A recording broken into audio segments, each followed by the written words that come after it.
Hallelujah. Siyathokoza. Bengaboni kolone. Hallelujah. The Kairos time is khathi sikaNkulunkulu. It's about seasons. Uthe upresident lapha uAbraham wahlala ingoba iKairos beyingakafiki. Abanye babelethe abantwana yena zange abelethe. Mara kuthena kufika iKairos yaphambana nebiology. Yaphambana nebiology. Yaphambana nomthetho wokubeletha. Bavela umthetho kaSomnini wangena esibelethweni sikaSara. Waleso Sara uyaconceive ngoba the moment of God bese leyifikile. Hallelujah. There are many people nasingathi siyangenelela eBhayibhelini sibaphothe abafikelwa ngile Kairos time.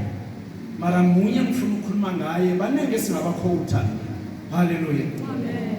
Banenge singabakhotha mara munye ngifuna ukukhuluma ngaye bese ngihlala phansi Nkosi ayibusise. Luke chapter 19 verse 8. Asizoyifunda yonke bazalwane. Asizoyifunda yonke. Ngikhotha nje verse 8.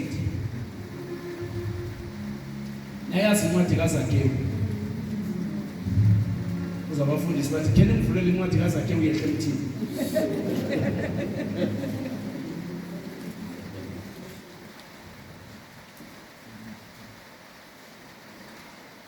Luke chapter 19 verse 8. I just want us to look at verse 8. Then when usazifundela yona na ufike ekhaya, but mina ngifuna lapha ku verse 8.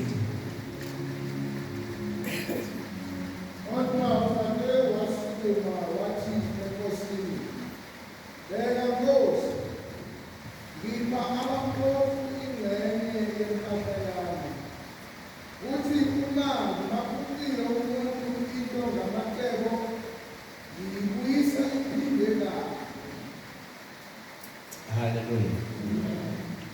We will let it to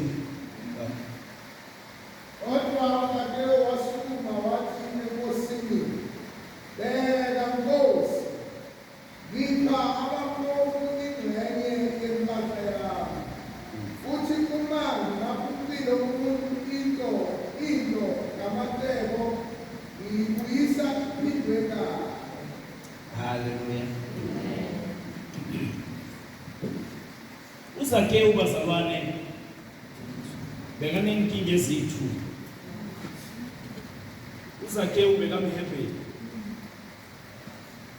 ene bekabereka kwaSARS.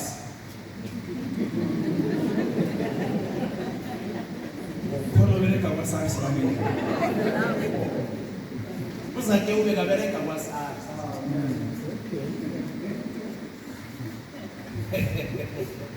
Hallelujah.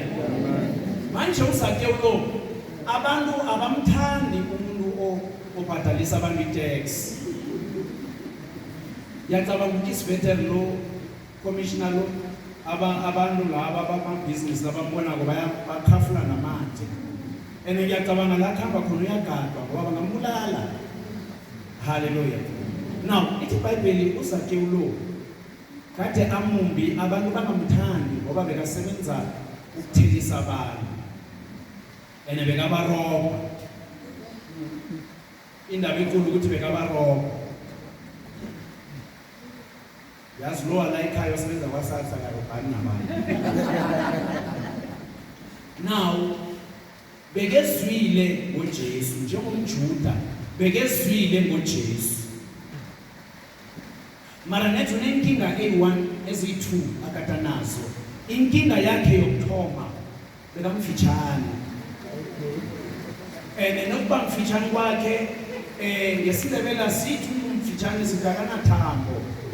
Bekanesimane esifitshane nje uyabona ke. Manje number 1 lokho he could not do anything about it ngoba ubelethwa njalo.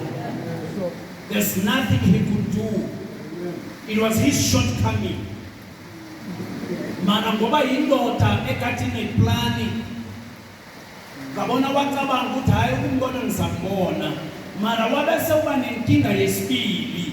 Inkinga yesibili yaba bazalwane. iBhayibheli phela lithi isiqubu sasimsithile sokusho khona ukuthi labantu abasiqubu babantu ekade bakholwa bakhamba noJesu. Now inkinga yakhe ufuna ukubona uJesu number 1 ngokwemvelo vele une shortcoming yokuthi mfitshane. Number 2 nasi nesiqubu simsithile akakhona ukubona uJesu. Hallelujah. Akakhona ukubona uJesu ngoba isiqubu simsithile. Ngoba uZakewu bekazimisele ukubona uJesu. Wazama ukuthi agijimele phambili la uJesu azokudlula ngakhona ithi wayokuthola esycamore tree ukuthi akhwele lapho ukuze dalama azombona esokothweni naye ambone njengabo bonke ngoba naye uyafuna ukumbona mana akakwazi ukumbona. Manje sizafika kuZakewu akhe sikhulume nasi yesibili le. Isiqubu lesi kade simsithile, they did not care ukuthi kunomunye umntwana ufuna ukubona uJesu. They did not care ukuthi uJesu akakezeli bona bodwa uzele zonke izimvu zika-Israyeli ezilahlekileko. They just did not care. Bamsitha. Njenga namhlanje esinye isiqubu kuyaba ngilabo abasibiza ngamasindiswa bayaba siqubu ebantwini abathi bafuna ukubona uJesu. Bamsitha umzalwane umuntu athi ngifuna ukungena bathi ucabanga ukuthi bowungibani wena ukuthi ungaba mzalwane. Baphenduke babe siqubu bamsitha uZakewu azange akwazi ukubona uJesu mara ngoba the Kairos moment ngoba uJesu bese lafikile ngoba uJesu bekazongena yamphutsha intwele. Uyabona ukuthi omunye umfundisi nakakhuluma nasafunda i-evangelism explosion nasifunda i-evangelism ngiyayikhumbula evangelism explosion bathi ufike esonini uthi tell me na ungafika ezulwini namhlanje uthi uNkulunkulu akubuze athi why kufanele ngikufake ezulwini lapho. Ngiyothoma ngithi hayi ngikholiwe. Hallelujah. Uthi uAlistair Begg. Hallelujah. There's this I think is an English preacher uAlistair Begg uthi immediately uphendula umbuzo loyo uthi I sewuqede nokulahla sewuqede nokumisa the point ngoba insindiso is not about I, it's about him. Hallelujah. Yeah, ama-Calvinist ayangizwa manje. Salvation is not about I, it's about him. Uthi uAlistair Begg ngifisa ukuyibuza indoda leya eyafa esiphambanweni ukuthi hey wena ndoda ukhona njani ukungena la ngoba phela samubhajatiswe thina simabaptisti siyabhapatisa wena ukabhajatiswa ukhona njani ukuthi ungene.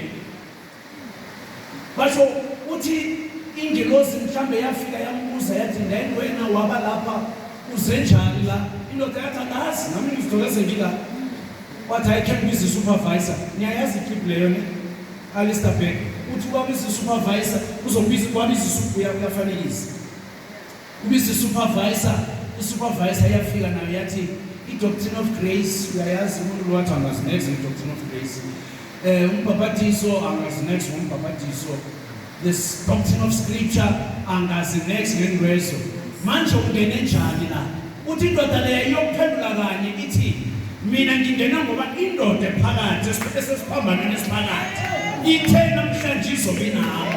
That's why ngila namhlanje. Because the gospel is not about us, it's about Jesus. Hallelujah. Now uZakewu wabhalelwa kungena wabhalelwa ukuqala uJesu ngoba bamsithile. But because it was a Kairos time uJesu wathi Zakewu yehle emthini namhlanje ngiyokungena kwakho. Lithi iBhayibheli uZakewu nase bakwata abanye ukuthi uJesu uyakwasoni uyongena emzini esoni kodwa uZakewu uyabe insindiswa ingenile emzini akhe wathoma wavuma izono zakhe wathi nalokho kade ngimrobhile ngimnikela kayi4. Hallelujah. Nikhona abazalwane kunelwenye evani sibambe thina sibazalwane uZakewu uJesu akakambuza ukuthi usebenza njani, mara immediately uZakewu uJesu angena emzini wakhe. uZakewu ufikelwa yi-kingdom finance, ufikelwa zimali ukuthi nalo kade ngimrophile ngizomnikela kayi-4. When the Kairos time ifika, i-aligna izinto according to the will of God. Matthew chapter 6 verse 33, ithi Bible, be anxious for nothing. Ningakhathazeki, now to verse 30, ithi ningakhathazeki ngalitho.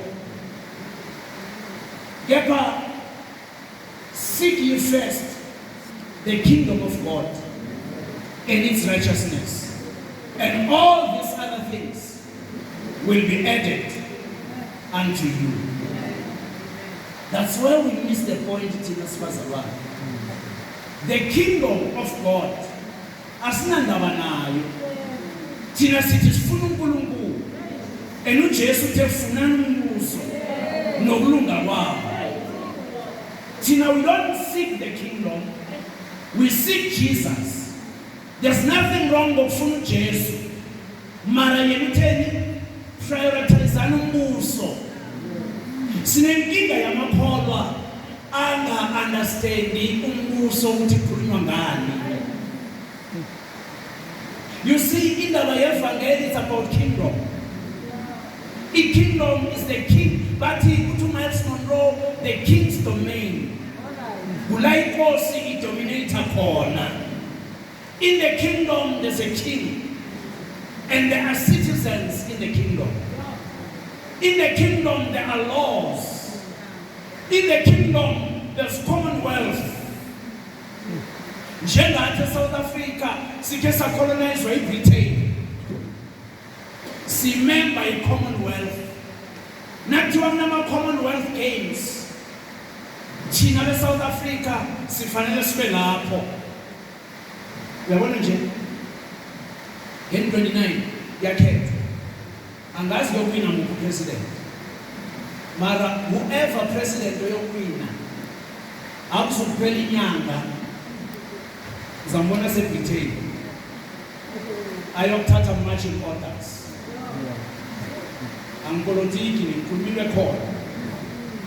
Netho president nakaqeda ukungena uyaflya uye eLondon uyokuthatha ama-orders kuKing Charles, uyokuthokoziswa nguKing Charles, because we were once a colony of Britain.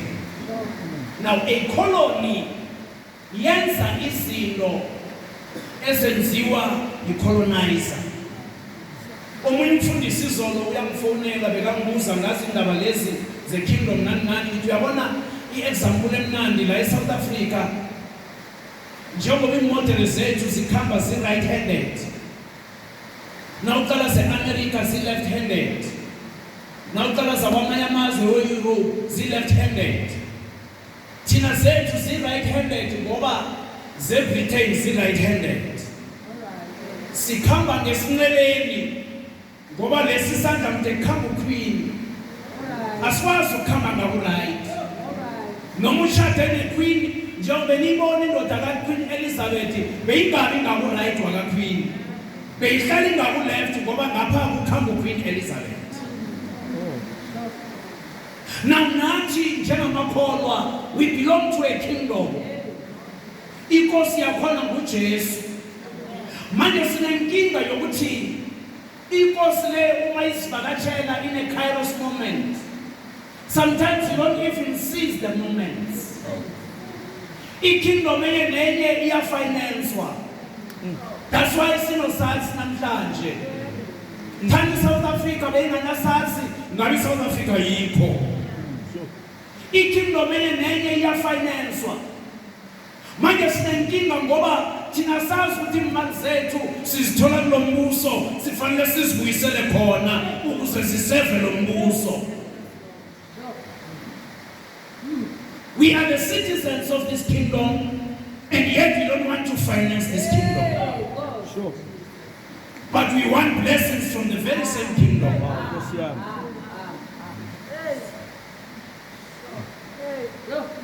ithi iBhayibheli encwadini yezenzo uCornelius bekanikela wathi nakanikela uNkulunkulu watshela uPetru wasathandaza uPetru uhlezi lapha hlezi khona ubona iladeni liyehla liphethe ilwane ezimhlobohlobo wathi hlaba udle uPetru nakathi ayikhona into ezisilaphele angikwazi ukudla uNkulunkulu wathi lalela ungasathi engibusisile ukufeyila nasi indoda uCornelius yathandaza khamba umtshela ukuthi inkonzo yakhe umsebenzi wakhe ufikile kimi umsebenzi wakhe wokunikela ufikile kimi abantu aba-understand the moment of God lithi iBhayibheli uAbrahama nakabuye ukubulala izitha zakhe wathi nakakhamba nenkosi yaseSodoma kwavela uMelkisedeki wabese ukhipha isibusiso wabusisa uAbrahama wakhipha oweshumi wanikela uMelkisedeki ngoba understand ukuthi the lesser is blessed by the greater wasiza the moment ukuthi lo akafani nabanye lo asuye wala angikhiphe kwami ngimnikele kunabantu ababhizi basemshikashikeni bathi baya invest into leyo omunye uzawuthi wenza ukuthi aka invest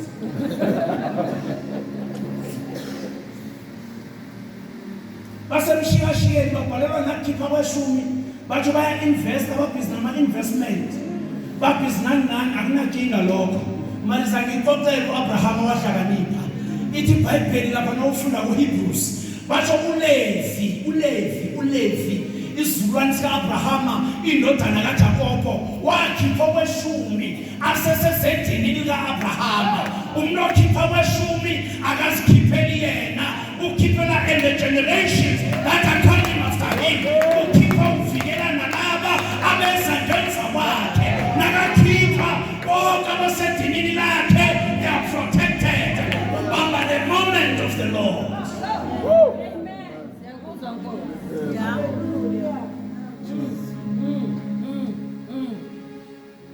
Sitting at the Kairos moment. Hallelujah. Amen. And the Kairos moment did not only happen in Old Testament. Nanamhlanje uNkulunkulu usawavula amathuba. Mara ngoba thina sasajwayele ukwenza izinto ngendlela yethu. We are failing to hear nalokho uNkulunkulu sekakhona. Bese silahlekelwa ngokukhona ngomngekho. Hallelujah. I was reading one document during the week. Bathi amaJuda ukuzabusiseke kangaka ingoba ba understand ukuthi bona they are in partnership with God to fix the world. Okay. That's why babusiseka kangaka. They understand the secret yokuthi we are in partnership with God. Angeke uNkulunkulu ehlezulwini azokupha abahlagalo sikhona. Angeke uNkulunkulu ehlezulwini azokwakha amasondo sikhona. Angeke uNkulunkulu ehlezulwini azokunakekela ingcebo sikhona. We are in partnership with him. Why is he in partnership with him? It is him who gives us power to acquire wealth. Come on now. It is him who gives us power to acquire. But I'm short in business. I'm good. The Bible, it is him who gives us power to acquire wealth. He's not giving us wealth to boast about it. But he's giving us wealth to fix. There are people uNkulunkulu ababusisile. Well, avele utreasure yatolisa treasure ngisho wena singafanisi. Avele utreasure bashaba. Abeshana bebadlala ibhola ifestival uphukile. Manje sikhiphe nama-tender. Nomuntu oyi-CEO wemsebenzini naye akhipha i-tender.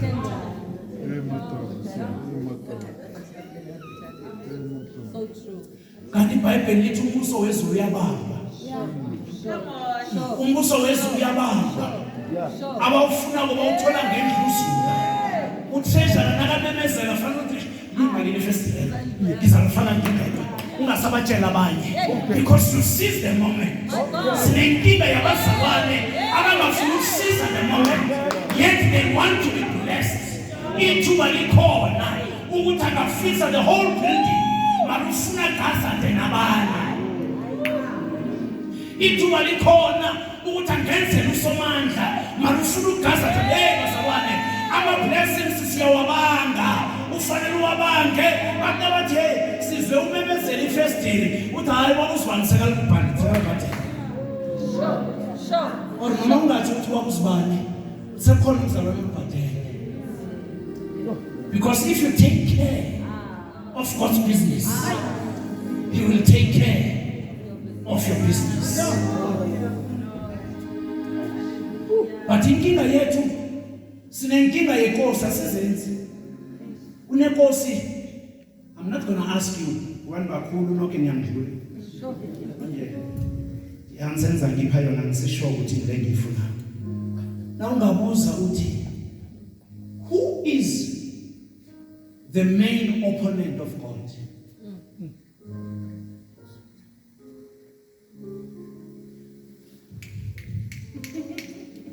Satan. Wrong. Hallelujah. Absent Satan. The main opponent of God. The competitor of God. Oh, absent Satan. Satan washula. Nasikula ngokanisithi. Sithi ngiyamazi lo Jesu. Wanyathela Satan egondo. Then uba njani opposition kaNkulunkulu? Akatanga ihlokanyana le. Satan is never and he will never be the opponent of God. He will never be the competitor of God. Mara the competitor of God. uNkulunkulu omunye bambiza uthi ngumamona. uNkulunkulu wemali. Uthi uJesu nabakhuluma ngaye manje ngoba ngisindisiwe ngimntwana kaNkulunkulu thana bengingakholwa mhlawumbe ngenza ukuthi uJesu ufila threatened. Mara wayengikatsho. Wayengikatsho. I think the only threat kaJesu empilweni yakholwa umamona. Sure. Yeah, sure. That's why uJesu athi angeke ukhonza amakhosi amabili. Enye uzoyihlonipha, enye uyidelele. Usathana kakhulu nokukhuluma ngaye, akamboni njengenkosi. Mara umamona uJesu umbona njengenkosi. Sure, it's true. Uthi uJesu, hey, uthi umamona lo inkosi powerful. Listen to what Jesus says. You cannot serve two kings. Yes. Uyazibala ubala nomamona. Aye. Yeah. Ibandla namhlanje libanjwe ngumamona. Alright. They have many reasons when they are supposed to offer. Namele banikele abazalwane ithi principle give and it shall be given unto you. Sure. Size sikhulume kamnandi good measure.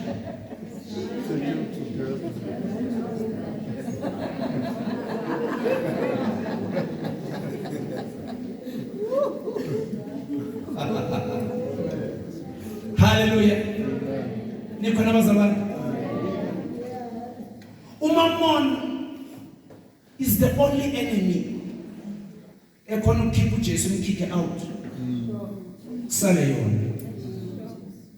Abantu ababuswa ngumamona ubabona president noma mhlambe bafanele banikele okweshumi.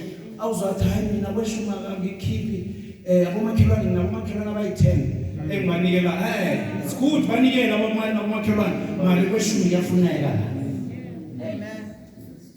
Umsebenzi kaNkulunkulu yoragwa njani? Thetha Nkosi. Hallelujah. Amen. You see bazalwane there's an offering iminikelo minengi. Hallelujah. Iminikelo minengi makholwa. But kukhona umnikelo ofanele ukuthi uze endlini kaNkulunkulu. Mara ke nakhona angisoli. Ngoba sometimes umamona lo uvela sishumayeze athi kanti nithonywe yini umfundisi uyabereka msi. Because bacabanga ukuthi imali ngiyakamfundisi. Bacabanga ukuthi imali ifanele izokondla umfundisi. But umuntu discovered the secret of offering. Bible lithi give us never lack. Amen. Hallelujah. Amen. Give us never lack. So true. Utusalarekile uone kuvela ngapha. Because you are the giver. Hallelujah. Utusathi usazokuthi ubone kuvela ngapha. Because you are the giver. But people who do not give, bayayibalabalela imali. Lethi kunento enye ngirarako. Kwazi ngeke basangimema. Kunento enye ngirarako. Uzobathi asikeze umfundisi thina. Size kuNkulunkulu. Alright. Simuthi uma bekangibani. Alright. Size kuNkulunkulu thina. Yeah. Asikezi kusibuthu. Khela 100 rand sibuthu. Abasathi asikezi kuye size kuNkulunkulu. Bathi akaqotshwe. How? Kanize kuwani nize kuye nize kuNkulunkulu. Mliseni yena niqhubele noNkulunkulu enize kuye. Sure. Hallelujah. Amen. Now, if verse lokugcina engilikhothayo ilapha ku1 Peter chapter 5. I think it's verse 8. Uthi uPeter jongani isitha senu uSathane sibhodla njengengonyama sifune singabuyi. Hallelujah. Uthi understand leli gama lithi adversary. Now uqala from the Greek lithi antidikos. It's a legal opponent. It's a legal opponent, not just an opponent. A legal opponent. Okusho ukuthi abantu abanengi kunekhotho yasezulwini. La uSathane ababophe khona. Noma uNkulunkulu wathi ufuna ukumbusisa lithi iBhayibheli phela hey kunabantu zalwana abacabanga ukuthi izulu ngendlela liholy ngakona uSathane akangeni ke ngixoxele ke ngitshela indaba ungakambuzi ke ngitshela indaba ungakambuzi uSathane every day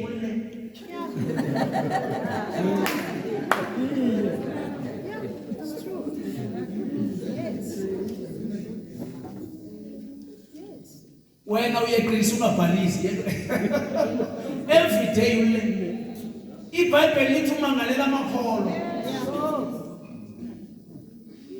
uNkulunkulu nakathi nami umzalwane ke ngimbusise uSathane hayi lo ukwazi ukumbusisa uthe imali yakhe ngeke yakhiwa amadoda amanye akazuberekela amadoda amanye yena legal opponent in the courts of heaven. Now sekufuneka abantu abazokhamba bayopleada in the courts of heaven.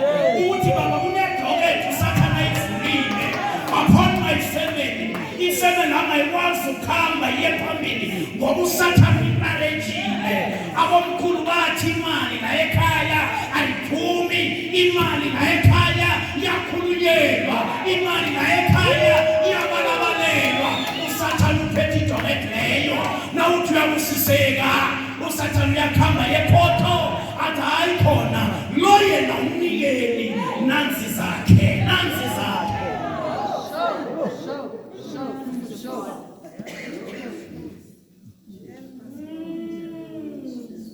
Hallelujah. Lo yena wazi umbusisa. uNkulunkulu wathi amabopheka izandla nenyama. Hallelujah. Nikhona bazalwane? uSathane uyasimangalela. Leli gama lithi adversary. It's a legal opponent, antidikos. Legally zinengi izinto Uyabona nasingangena kuleyo muntu okumangalela legal. Ziningi izinto Jesu. Kunabanye fanele ngabe kade bachata. Wathi mina ngichathe indebele. Hayi. Ngeke ngachatha indebele mina. Iminyanya kasendala nendubo nani. Mara inyanga iyaphela angakaye Limpopo ayobona mapedi. Inyanga iyaphela angakaye KZN ayobona Mazulu. Inyanga iyaphela uhlezi ePaga. Isihlahla esisodwa basibiza ukuthi ukwamahlangu street. Mandebele wodwa strategies. Nesingemuva Mandebele, nesingaphambili Mandebele. Na ufika usilaki osindisweko nokho. Uthwamanje ngifuna ukuthi uthwamanje vele. Nasapulako wayekhona umnakwethu bathi uthwamanje. Manje abobhuti bamlonga bathi uthwanza.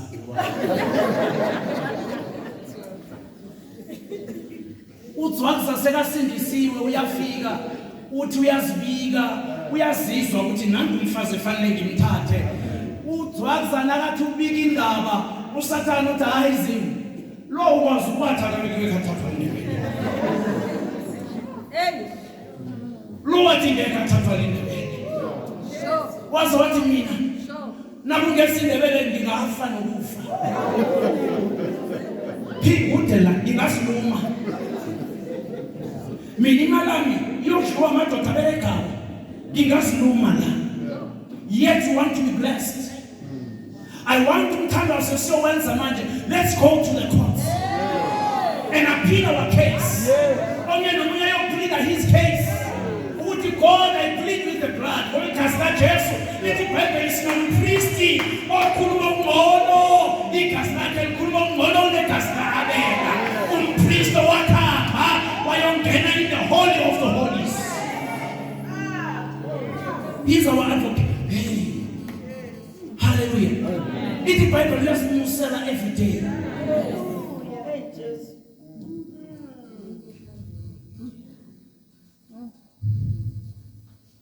Hallelujah. Now from the Deuteronomy. Mayele ngisabile ukuyifunda. Ngoba sakuthi ngikhuluma ngesondo lethu. Deuteronomy 11 verse 14.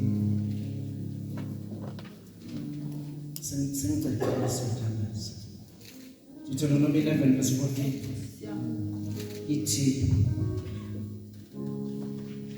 Let me start from 13.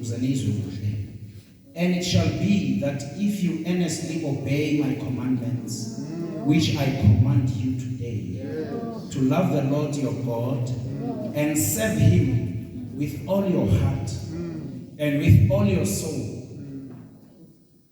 then I will give you the rain for your land in its season, Kairos. The early rain and the latter rain, that you may gather in your grain. Grain means sustenance. Your new wine means joy. And your oil, it means anointing. But on a condition, if we obey his commandments with all our hearts. Now, umbuzo ukuthi nasithi si obey his commandments, but we don't do lokho athi sikwenze. Are we obeying his commandments? No.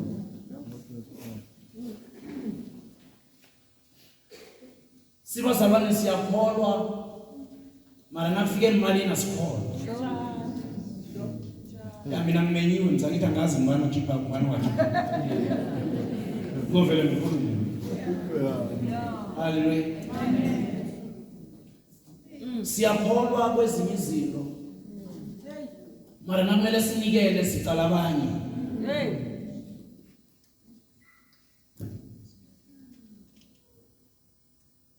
Dorcas bamthandazela noma selafika bathi hayi akavuke besiphila ngomfana lo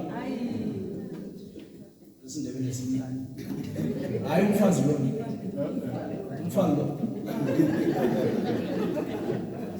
besiphila ngomfana lo nanzi ngadala amakhiba kade sithungena wona rasta bamvusa abapostoli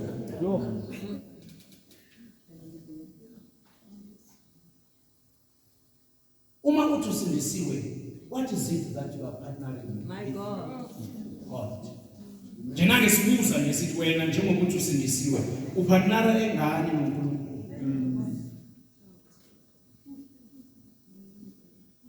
Wana ngelanga le fundraising yalo.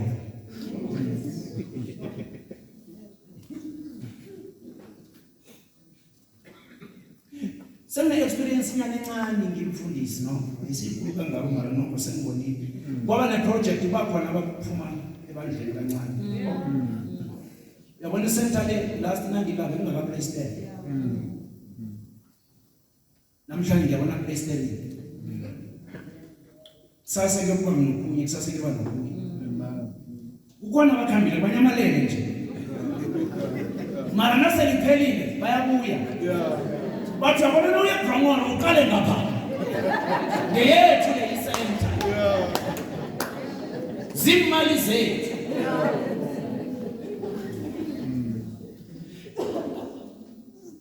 bayakhamba abangani bakhe la omunye ukhona abangani bakhe abasekho la esondweni igroup akade ahleba nayo yena sokusele nicabanga ukuthi usele ngokuloyal to the ministry imali yakhe leyayikhipha ngeke ngachima lami ngake ngayikhipha uhlalela imali yakhe sinenkinga yamakholwa afuna ukwamukela uJesu mara wafuna ukulahlekelwa ukhona uthi ngakulahlekelwa konke lokwenzuzo yini ngashaya indiva Come on now. ngenxa yokukhulu bokumazi uKristu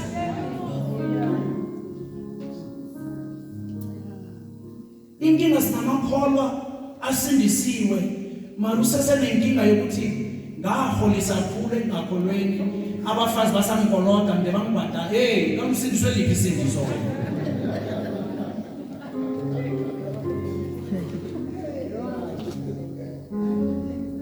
ha mina ngimenyiwe phela mina ngazi nibazalwane so ngizokhuluma haleluya babe usindiswe yiphi isindiso usaqala ukuthi waphelisa komgede nakomgede nje uyaplana ngizakuthi ngenza iphathi bangaziletha zonke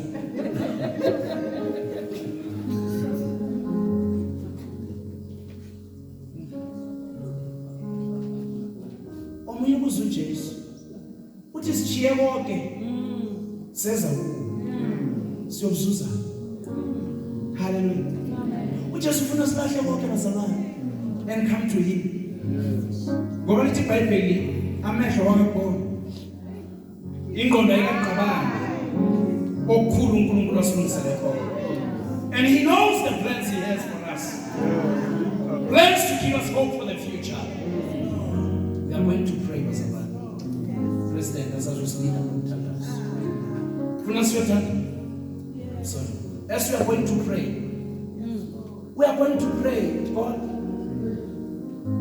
ekhotho mina ngibanjwe ngalokho nalokho Hey.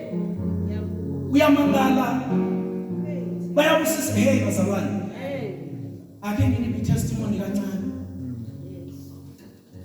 because I know what I'm talking about. The main thing efuna siyenze ukukhuthala emthandazweni. Hallelujah. The more we pray is the more the environment iba conducive ukuthi uNkulunkulu wehle. Nge-Passover there was a pastor who was visiting us from Halaburo. Ufika lapho uyabona siya extender. Uthi Moruti, the Spirit is saying to me I should call abantu abazofinance umsebenzi because I can hear ukuthi isikhathi sikaNkulunkulu lesi.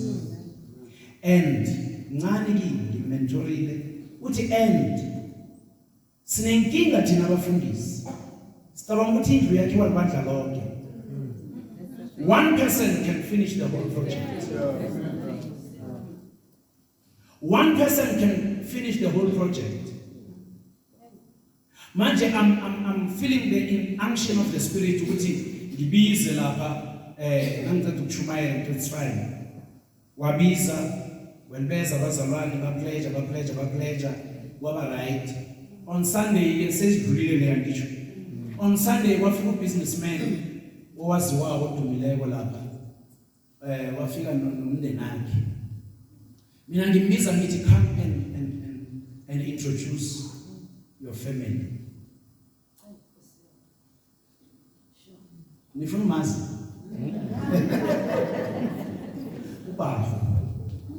Ubaho wafika nomndeni wakhe. I think they were 18. Sengiyambawa ke please introduce the people okhamba nabo. Waba introduce nanceda wathi mfundisi. Ngibawa ukuthenga iroof leyo nje. That was the Kairos moment. Now, I've been a pastor for many years. This year, September, I'll be turning 24 in the ministry. But angizange ngibone the Kairos moment engiyibona this year. uNkulunkulu akasebenzi ngesikhathi sethu.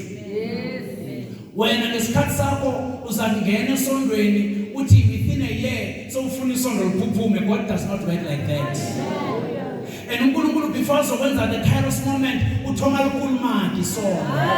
Uthoma ukukhuluma asuse nabangafunekiko, asuse nalabo abakhulumela futhi uthoma nestress uthi kanti kwenze njani ngoba neexodus engaka kanti uNkulunkulu uyakhuluma nakaqedako abesalethe the kingdom partners abantu abazokuthi sipartnera nenceku kaNkulunkulu nawe uyakhona siyakhona.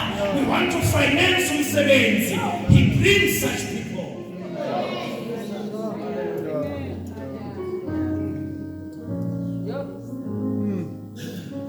We need kingdom financiers bazalwane. Amen. Yeah. Because imali ikhambisa umsebenzi kaNkulunkulu. The gospel needs to be financed. Naba abantu ba Christ Cross country. Hey, malilo sizibona ku Facebook.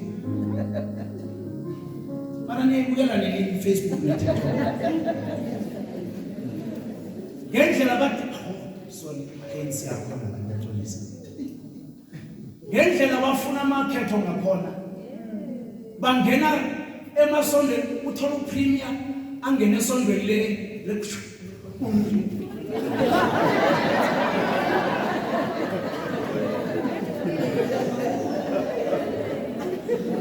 under normal circumstances upremium ngeke eqaye kanjalo. Mara njengoba bafuna amakhetho labathola kweqayeqa kubayeka.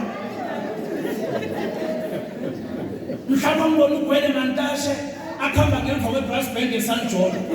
Asirious hey ufuna amakhetho.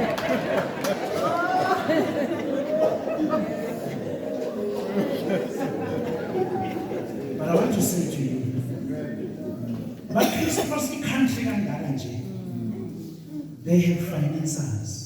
Yeah. Thina yazi umfundisi lo solafika nemvuselelo akayenzi akamemi nama-speaker. Do you finance the church to call speakers?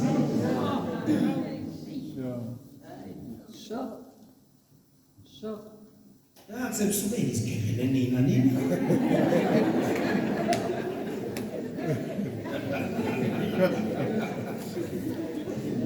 Uyazi pastor akamemi nama-speaker lusesadinwa liphuthu every day.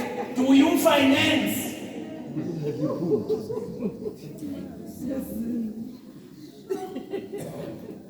Semcedile ngizobiza upresident before ngiceda eza ngaphambili. Ake ngimtshele ngasenye into wazalwane. Ayikho into ebuhlungu njengale eyenziwa abazalwane phezu kwabantwana babafundisi. Very few PKs. I'm a PK myself. Very few of pastors' children abafuna ukungena into the ministry. Simply because babona indlela abazali babo abahlupheka ngakhona. Now umfundisi makuthengele umntwana kwilabel. Uyithethe imali. Imali zethu.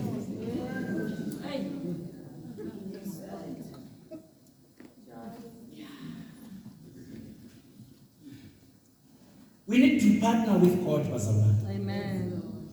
What we need to have in our minds, we need to partner with God, with our finances. Amen. Amen. Hallelujah. Amen. Amen. Uzumsebenzi kaNkulunkulu ephambili. Politicians are funded out there. Nathi we need to fund themselves out there. Angazi ukuthi yini inkinga thina kuba sibakhulisile la leba khona ukhipha ku 5,000 for one on one. Mara la ngakhona ukuyikhipha 5,000. Thina yethu one on one free. And ngeke sicharge. We were not raised like that. But for one on one 1,000, 5,000. Hallelujah. That's partner. As we offer, remember you are partnering with God. Amen. Amen. So now uyabona ke mara nasinga umnikelo sisambulo bakwethu. Amen. Na ungakambulelwa. Amen. Umnikelo sisambulo tofana. Ungakambulelwa uzohlalela ukubalabalela. Sure. But once yambuka ifana nomuntu ojima. Once uthoba ijima akasaqedi. Uzwana bona izulu yakugunyeka, ukuthi izulu lenza. Ngoba imlungile into le umuntu ojima. Nomuntu onikela kunjalo. Asukudiscuss ukunikela. Amen. Nangu hani ngiyamthanda khama. Mara nase ngibethe ukunikela. Hawu abangimtsheli. Hallelujah. Vele ngitransfer la ngitransfer lapho. Hallelujah. What is between me and God? And remember, incwadi yamaHebrew ithe uLevi. Just imagine uLevi was a fourth generation. Abraham, Isaac, uJacob. uLevi umntwana kaJacob. Mara ithi uLevi wakhipha itithe azedinini lika Abraham. Fourth generation. Unabanye abakhohliswe nguCreflo Dollar. Lalela ke. Itithe iyathoma before ilaw ifika. Itithe ya before umthetho. Amen. Umthetho kaMose uthola itithe seyikhona. But I'm not going to get into that. Now bebe imfundiso kaCreflo Dollar kamba kusonda naye usuduke thina la. Ungayokuthatha into izweli le uzoyi-apply la. Hallelujah. Siyahlabelela bazalwane. As I said, we are going to pray this prayer and say, God, ke sikhambe siye khona. Ke uphathe lapha idokethu sathana kuvulele lona. Wasokhe nje sinamadokethu sathana sivulele. Hayi simlo awukwazi ukusisa. So nanzi zakhe. Ithi iBhayibheli usumangalela every day. We need to go into the courts and plead our case. Siyahlabelela in the name of Jesus, and the president is coming. President Zuma uthanda ukuhlala emuva bengamboni yakulochisa bakusikhulu. Ngijwayele ukuhlalela kulezi ndawana. Mayana ngingaboni la ngithawukho. Amen. Siyathokoza nomama lapho. Siyahlabelela ke bazalwane inceke yenkosi zangaphambili egameni kaJesu Kristu is going to lead us into this prayer in the name of Jesus. Hallelujah. Amen. The reason I'm calling him It's because kufanele kusebenze anointing yakhe. Amen. Yeah. Amen. I don't have your blessings. Yeah. Sure. He has your blessings. Sure. Your pastors are having your blessings. I don't have your blessings. You see, uno blessed bazalwane.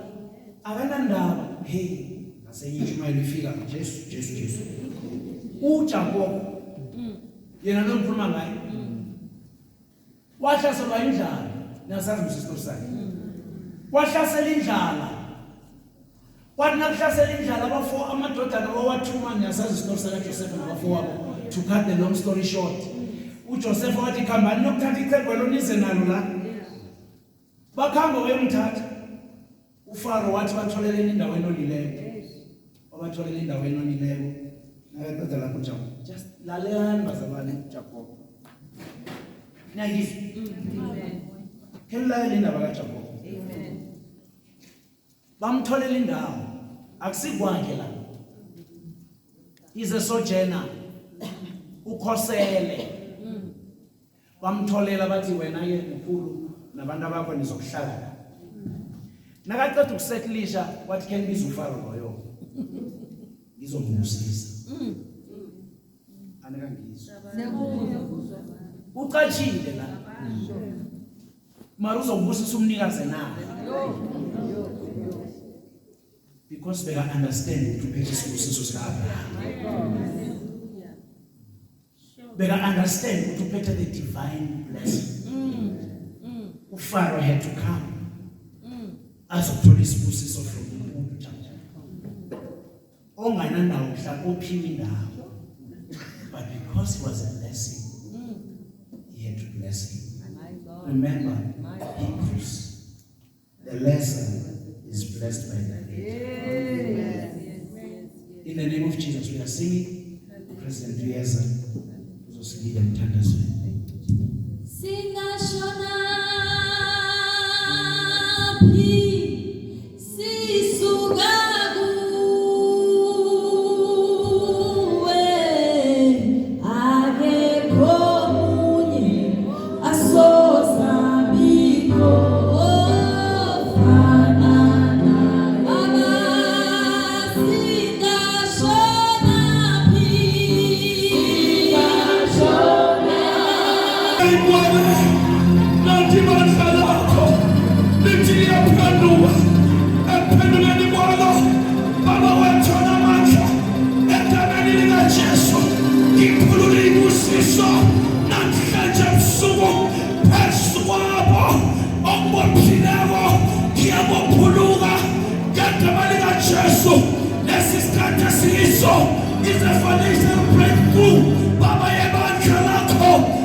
Thank you, Jesus.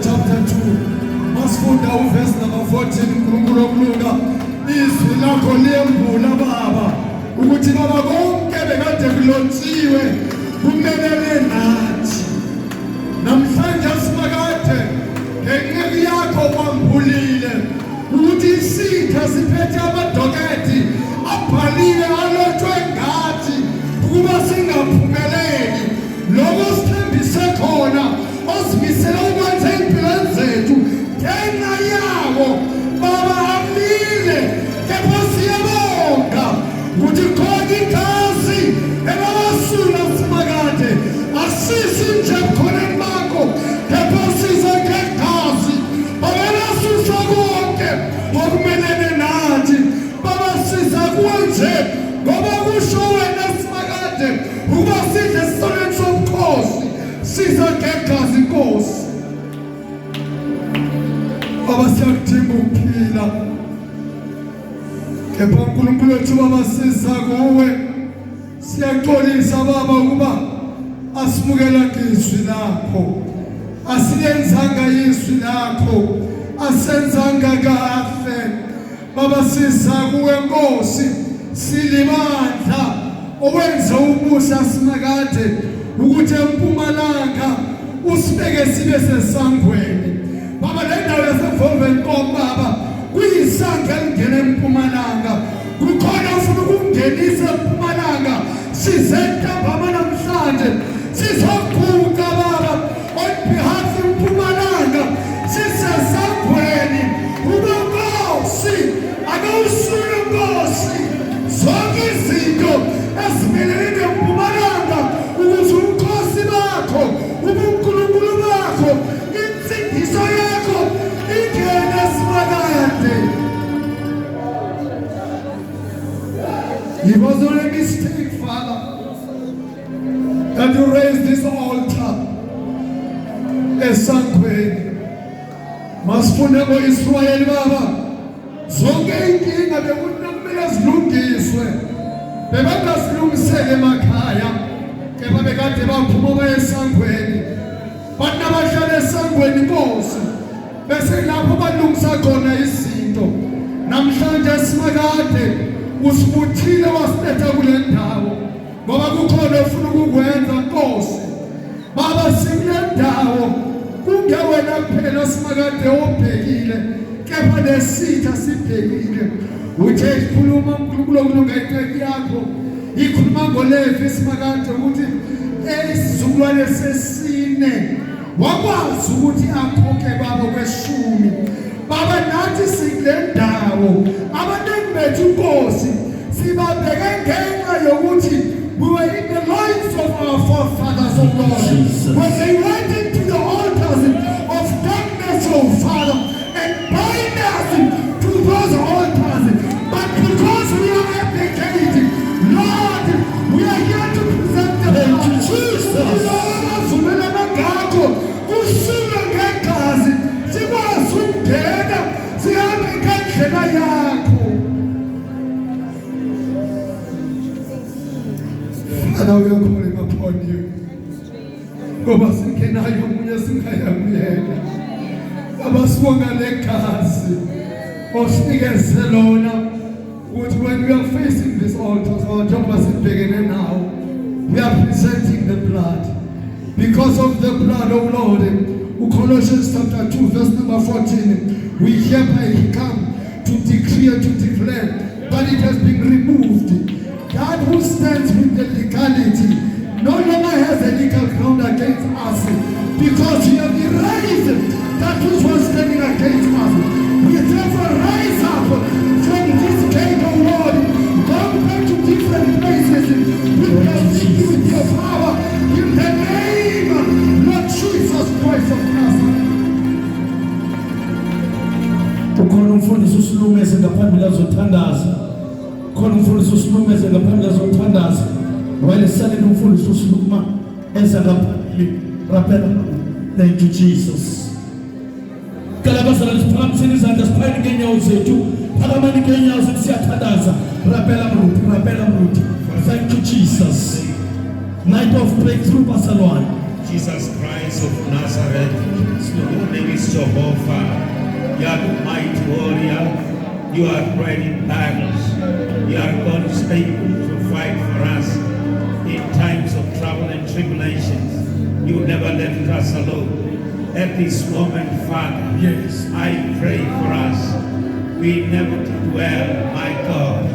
But at this moment, we are ready. We are determined. We are dedicated. We are devoted. We are committed to do your work without any extra supervision. We pray for all this to happen in the name of Jesus Christ of Nazareth. I pray, Father, for time, my God. I pray for those who are not tithing to do so in the name of Jesus Christ of Nazareth. Jesus Christ died for us, Father. We remember that Jesus Christ of Nazareth, when he went into the most holy place, He did not take the blood of the goats and the calves.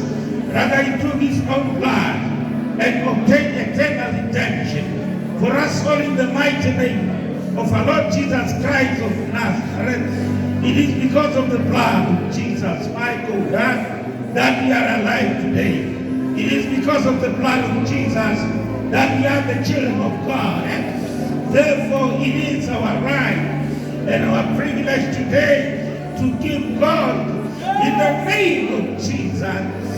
Give God to the best of our ability in the name of Jesus Christ of Nazareth. Spirit of the Lord, abide within us in Jesus' name.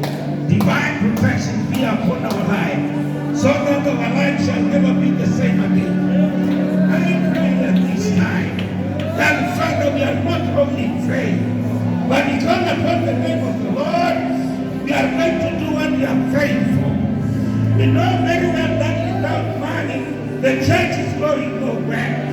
Without money, there is no right back.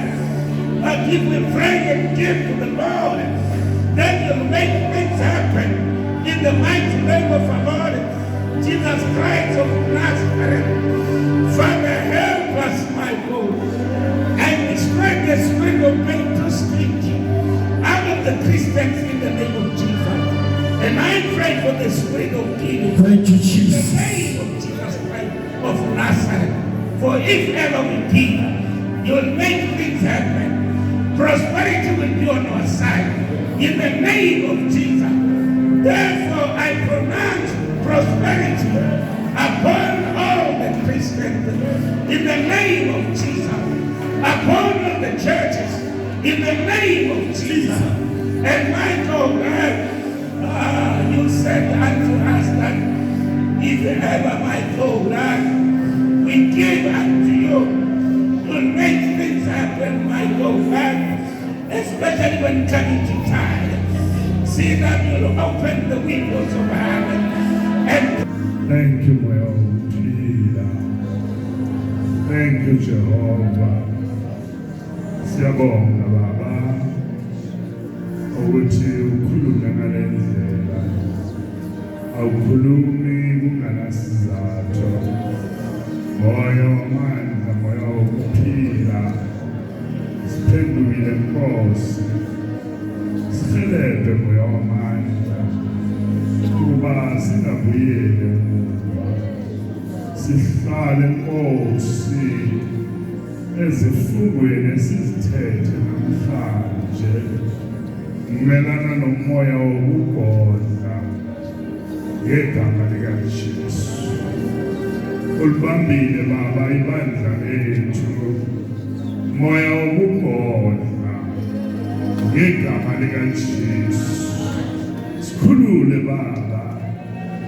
Pray for deliverance. Nkosela umusa ebandleni leBaptist. I pray Nkosi ukuthi deliver us Nkosi indwele emoyeni wokugodla. Sinakho moya indwele. Sinakho sifundile siyafola. Asiphalelwa. Kepha usibambile Baba umoya wokugodla. Moya wamandla. Kanti ngiyabonga Nkosi indwele ukuthi ukhulumile. Uthe izwi lakho aliphuphi lingawenzi umsebenzi. Bless you, moya indwele. Bless you, moya wamandla.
speak.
Speak like a